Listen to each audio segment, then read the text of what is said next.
तर हाय स्टुडंट्स, तर आपण आज SSC 10th क्लासचं मॅथ्स 1चं जे काही तुम्हाला 1 मार्क्सचे जे काही प्रश्न येतात क्वेश्चन नंबर 1 मध्ये, तर त्याचं आपण सर्व रिव्हिजन घेणार आहे.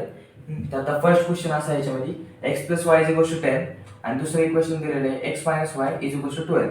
आपल्याला फाइंड करायला लावलं x आणि y. त्यासाठी आता आपण काय करणार, जर का तुम्ही बघितलं तर याच्यामध्ये हा फर्स्ट इक्वेशन आहे x + y = 10 आणि दुसरं इक्वेशन काय x - y = 12.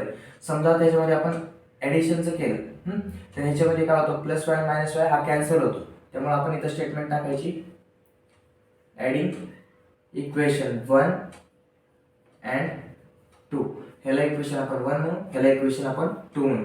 समजा ह्याला दोघांना ॲड केलं x + y = 10 आणि दुसरं काय x - y = 12. इथं काय भेटतं आपल्याला 22 हा +y - y कॅन्सल होतो. x + x इज 2x म्हणजेच x ची व्हॅल्यू किती भेटली आपल्याला 22/2. हा 2 इथं काय मल्टिप्लाय खाली आल्यावरती डिवाइड 2 1 जा 2 1 जा 2 2 1 जा 2. x ची व्हॅल्यू किती भेटली आपल्याला 11. आता हीच x ची व्हॅल्यू काय करायची, सबस्टिट्यूट करायची. कोणत्या इक्वेशन मध्ये करा, मी इक्वेशन 1 मध्ये करतो, तुम्ही इक्वेशन 2 मध्ये केलं तरी चालेल. सबस्टिट्यूट काय सबस्टिट्यूट करायचं आपल्याला, x ची व्हॅल्यू काय 11, ते कशात इन इक्वेशन 1 मध्ये. इक्वेशन 1 काय आता x + y = 10. आता x ची व्हॅल्यू काय भेटली आपल्याला 11 + y ॲज इट इज = 10 सुद्धा ॲज इट इज, म्हणजेच y ची व्हॅल्यू काय भेटणार, ह्या 11 ला तिकडे ना, म्हणजेच 10 - 11 इथे लिहितो मी. म्हणजे y ची व्हॅल्यू किती भेटली आपल्याला 10 - 11 नाव मायनस आहे, 11 - 10 इज 1. म्हणजे आपल्याला x ची व्हॅल्यू भेटली 11, तसेच y ची व्हॅल्यू भेटली -1. हे तुमचं आन्सर. तसं आता दुसरा प्रश्न आहे. सेकंड क्वेश्चन मध्ये काय दिले त्यांनी, 11x + 4y = 33 आणि 4x + 11y = 12. पहिले आपण एक काम करू, ह्या दोघांना इक्वेशन 1 आणि इक्वेशन 2 मध्ये सबस्टिट्यूट करून घेऊ. म्हणजेच काय 11x + 4y = 33, याला इक्वेशन आपण 1 म्हणू. 4x + 11y = 12, ह्याला इक्वेशन आपण 2 म्हणू. बरं, आता पुढं प्रश्न काय दिला त्यांनी, म्हणजे क्वेश्चन काय टू फाइंड काय करायचं आपल्याला x + y ना. मग आता समजा या दोघांमध्ये सेम आहे, एक काम करू, आपण ह्याला प्लस करू. म्हणजे काय adding equation 1 and 2. Equation 1 and 2 add केल्यानंतर काय भेटतं आपल्याला 11x + 4y = 33 + 4x + 11y = 12. म्हणजेच किती 3 + 2 5 3 + 1 4 इथे किती होतं 15y + 15x. जर का तुम्ही बघितलं तर 15 15 आणि 45 म्हणजेच काय हे 15 नी डिवाइड होतात. कसे डिवाइड थ्रू आउट बाय करा,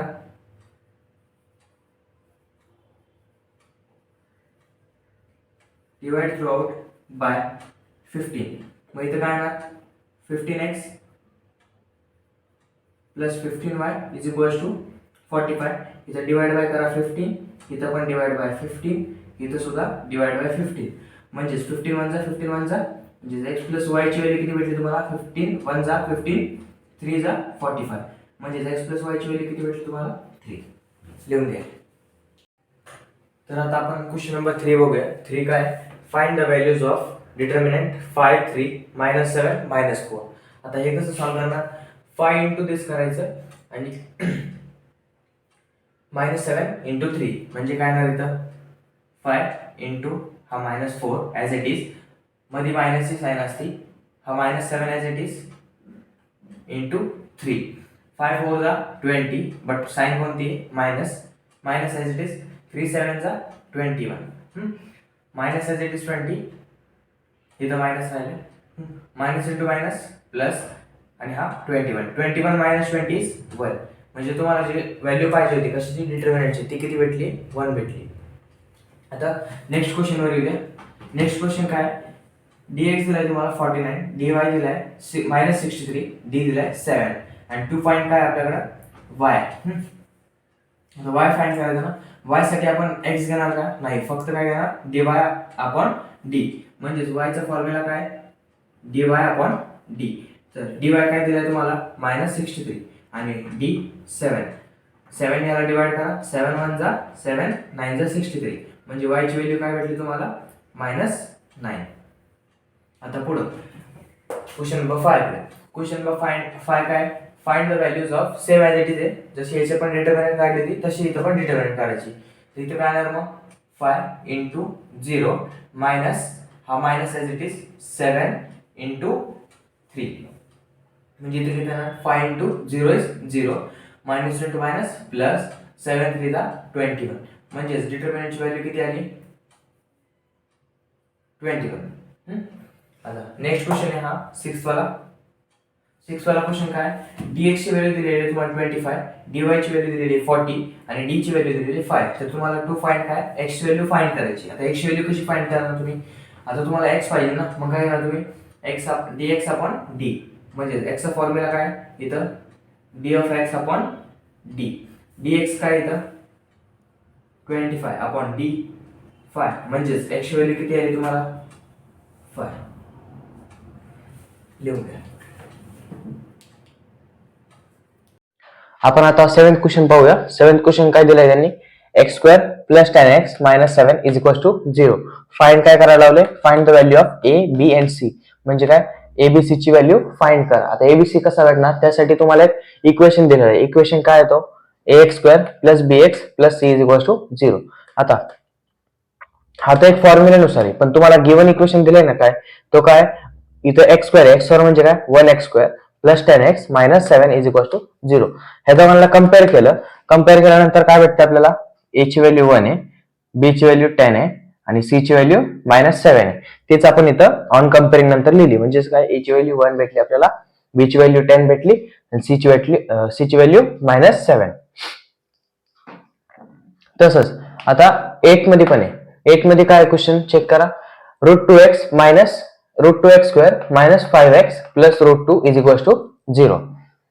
find the value of discriminant. आता डिस्क्रिमिनंटची व्हॅल्यू फाइंड करायची, ती कशी भेटणार आता आपल्याला काय माहिती, डिस्क्रिमिनंटच्या फॉर्म्युल्यामध्ये काय a b and c, पण आता आपल्याला abc कसे भेटणार, ते वरच्या इक्वेशन मध्ये, म्हणजे कोणताच ax² + bx + c = 0.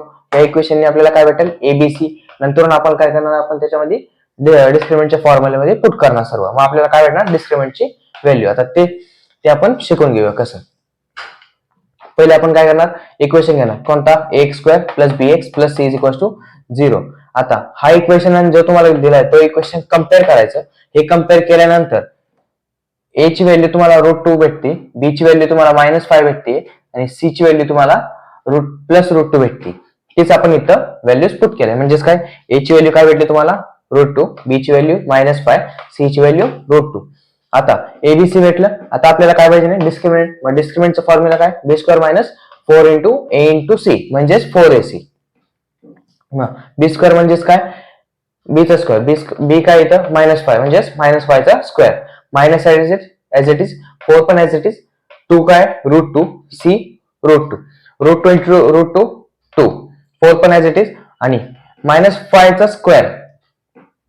आता मायनस चा स्क्वेअर प्लस 5 चा स्क्वेअर 25, 25 मायनस हे तर किती आलं आपलं 4 × √2 × √2 is 2, 4 2 जा 8, म्हणजे 25 मायनस 8, म्हणजे डिस्क्रिमिनंटची व्हॅल्यू किती भेटली आपल्याला 70.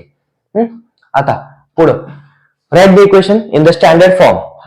स्टँडर्ड फॉर्म दिलाय तुम्हाला, तो काय ax² + bx + c = 0. आणि इक्वेशन काय दिलंय तुम्हाला, कोऑर्डिनेट इक्वेशन दिलंय x² + 5x = होल, म्हणजे मायनस हा होल साठी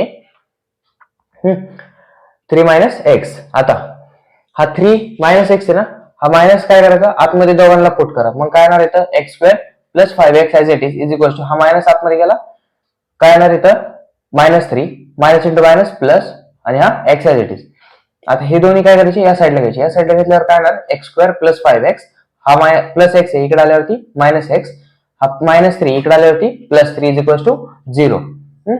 आता इथं काय येणार मग equation 5x - x is 5x - x, म्हणजेच काय इथं 5x - 1x, मग इथं काय येणार 4x आणि +3 ॲज इट इज. म्हणजे काय इथं काय भेटलं तुम्हाला, हा कोऑर्डिनेट इक्वेशन भेटला, पण कोणत्या फॉर्म मध्ये, स्टँडर्ड फॉर्म मध्ये. जर का तुम्ही पाहिलं इथं काय नाही, म्हणजे इथं काय 1 आहे, आता ए ची व्हॅल्यू किती भेटली तुम्हाला 1, बी ची व्हॅल्यू इज 4, सी ची व्हॅल्यू 3. म्हणजे हे काय भेटलं आपल्याला स्टँडर्ड फॉर्म मध्ये इक्वेशन भेटलं. लिहून घ्या हे. तर आता याच्यामध्ये तुम्हाला 10th क्वेश्चन दिलाय, determine whether 2 is the root of quadratic equation. म्हणजे काय तुम्हाला इथे क्वाड्रेटिक इक्वेशन दिलेला आहे, त्याचा हा 2 हा जो रूट आहे का नाही ते तुम्हाला सांगायचं आहे. म्हणजे काय तो इक्वल आहे 0 ला किंवा नाही ते तुम्हाला सांगायचं आहे. आता ते कसं भेटणार, क्वाड्रेटिक इक्वेशन तुम्हाला दिलेलं आहे तर काय 2m² - 5m = 0.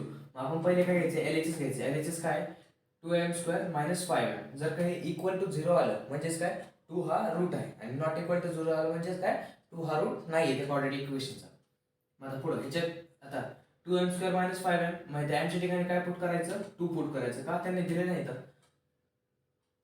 Determine whether 2 is the root. म्हणजे काय 2 टाकून बघा तुम्ही काय उत्तर येते. ते उत्तर समजा 0 ला इक्वल आलं तर काय म्हणायचं आपण त्या RHS आणि LHS इक्वल आहे. मग इथे m च्या ठिकाणी काय पुट करायचं 2 पुट करायचं. LHS is equals to 2 into m² म्हणजेच काय 2² मायनस 5 into m म्हणजेच 5 into 2. मग is equals to 2 as it is 2 चा स्क्वेअर 4 मायनस 5 2 चा 10 2 4 चा 8 मायनस 10. आता 8 मायनस 10 होत नाही मायनस आहे 10 minus 8 is 2.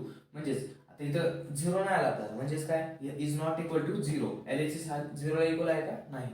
Therefore LHS is not equal to 0. मग आपण लास्ट आन्सर काय लिहिणार m is equals to 2 is not a root of. म्हणजे m ची व्हॅल्यू जी आहे 2 ती रूट ती क्वाड्रेटिक इक्वेशनला इक्वल आहे का. आता 11th क्वेश्चन बघा. 11th क्वेश्चन काय find the value of discriminant. म्हणजे तुम्हाला इथे इक्वेशन दिले ह्याचं डिस्क्रिमिनंट काढायचं. आता हेच आपण ह्याच्या मागच्या सममध्ये सुद्धा पाहिलं होतं की आपण कसं काढणार. पहिले काय ABC ची व्हॅल्यू काढायची. ABC झाल्यानंतर डिस्क्रिमिनंटचा फॉर्म्युला काय b² - 4ac. तर आता आपण पाहूया हे कसं. पहिले आता क्वाड्रेटिक इक्वेशन दिले ह्याला कंपेअर कशासोबत करायचं ax² + bx + c सोबत ह्याला कंपेअर केलं. कंपेअर केल्यानंतर आपल्याला काय भेटलं इथं काय नाही म्हणजे काय इथं 1 आहे. म्हणजे a ची व्हॅल्यू काय भेटली 1, b ची 7 आणि c ची -1. आता त्यानंतर आपल्याला ABC भेटला. आता डिस्क्रिमिनंटचा फॉर्म्युला काय b² - 4ac. b² माहिती ना आपल्याला, सॉरी b माहिती ना आपल्याला, b काय 7 आहे. मग 7 चा स्क्वेअर - 4 into a ची व्हॅल्यू 1, c ची व्हॅल्यू -1. 7 चा square 49 minus as it is 4 1 चा 4.